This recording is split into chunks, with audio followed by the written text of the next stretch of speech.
Do y'all mind if I talk about something first? Let's do it. Oh yeah, I'm ready. Okay, here I go. Have y'all heard that new conspiracy theory about the mob? No. No, tell me more. So allegedly, the mob has this completely normal bakery where you can walk in and order pies or cakes or whatever, but the whole bakery is just a front so they can distribute their drugs in broad daylight. Apparently, they're hiding the drugs under the pies and then selling them in specially marked boxes. Why is this reminding me of Breaking Bad? Dude, right? I think I'm gonna have a lot of fun making this video. Yo, what is happening, guys? Dr. BC here, and today I'm gonna be reacting.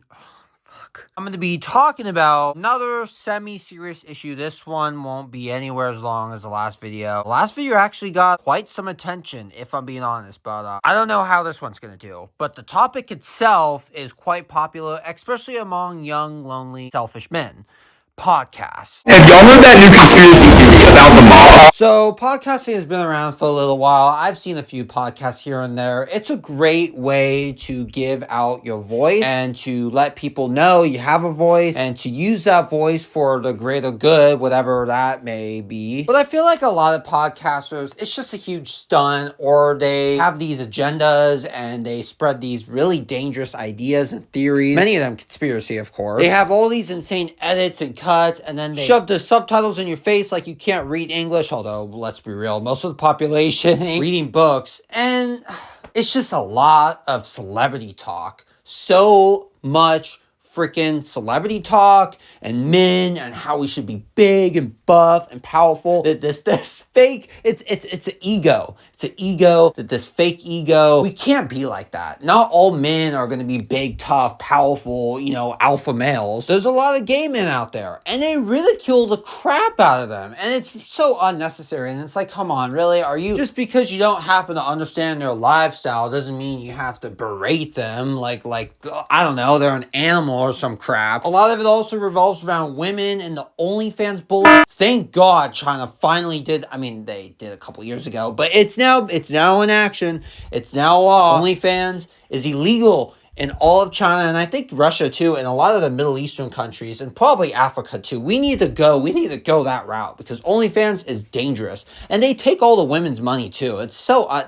It's like basically slavery, sex slavery. I believe the largest podcaster out of all the big podcasters obviously is Joe Rogan, and Joe Rogan sucks. I'm just gonna say it out. Joe Rogan is a fucking idiot, and I'm sorry if you like him and you find him amusing, but he's dumb. He's just a dumb man. He went from being a noticeable voice in the WWE to now this. I mean, sure, he does have some strong opinions about things, especially when it comes to vaccines and COVID and global warming, all that stuff, but he's just a dumbass, and all he does is just sit on his butt and listen to these people, many of them incoherent. And by the way, he's great buds with Elon Musk. They shot the Cybertruck, all that stuff. And Russell Brand, I don't know much about him, but he's also an idiot too. All those people are clout seekers, and that's what podcasting is really all about. At the end of the day, modern podcasting is literally just a bunch of clout chasing. And I don't know anything about anything, but I know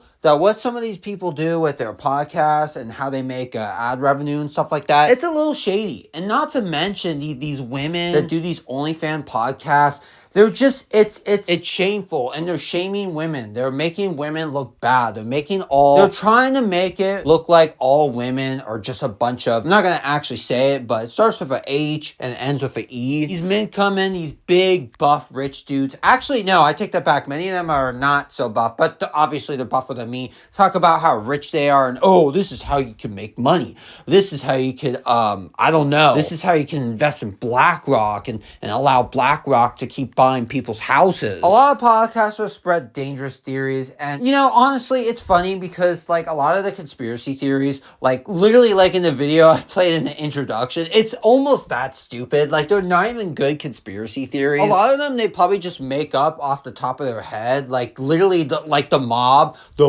runs New York. The mob has a bakery, and they redistribute the wealth to rich, snobby criminals. Like money laundering, basically. We're money laundering. We're the mob. We run New York. You see how stupid that sounds? That sounds like fantasy. And I was gonna say, I was gonna actually for once defend mainstream media and the news, but you gotta take it with a little grain of salt. Podcasting is literally just a more hyped up version than the news, and all they do is just spread more disinformation. Ha, got you there. They spread a lot of disinformation. They don't even talk about news. They don't even talk about anything important. A lot of football stuff. Oh yeah, football is great. Woo, yeah, we're rich men. Oh, this is how you get jacked. Take steroids, man. Take steroids. Follow Andrew Tate.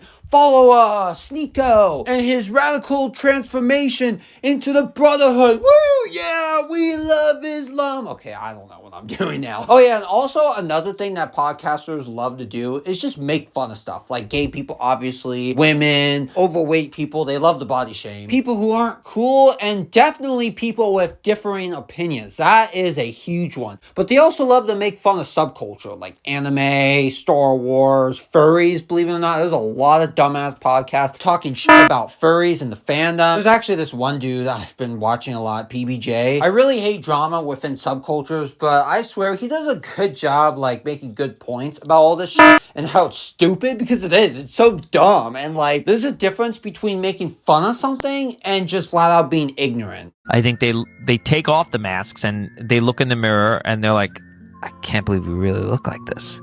Oh, you're saying they're ugly people? Well, even though you're a furry, at least you're not one of those fucking losers. The main point I'm trying to make out of all this is podcasting, yeah, sure, it's a good way to use your voice for the greater good, or to just, I don't know, if you're someone like me who just likes to talk a lot, podcasting's good for that. It's also good for if you want to become more than just a podcaster. Like if you want to be a news reporter or someone who does political commentary, that's a great way to start things off. But honestly, most people just use it for like the most dumbest reasons of all time, whether it's sports or making fun of people or just making buttloads of money without having to really do any hard work or labor. The only, I guess you could call him a podcaster, he's really not a podcaster. Here's the deal, High Impact Flicks. That's the only guy I like. Maybe Flat Earth Dave with the rare exceptions. Other than that, they all suck. They're all just a bunch of losers. At least there's some YouTubers out there, some big YouTubers who really do things with their money or contribute somehow, some way towards society, whether it's giving money away or doing actual good sponsorships or just plain and simple recognizing their fans as the fans they really are. If y'all think I'm doing a good thing, please make sure to hit that subscribe button. You don't have to, but I do know a lot of you, well, I don't look at the statistics or whatever, but I'm assuming a lot of you watch my videos and aren't subscribed, so it's not an obligation, but if you want to, choice is there, as well as turning on notifications, hit that bell, and comment down how I can improve, because I'm not like those fools. I actually read the comments, even if it's a rude one or whatever. I don't really care.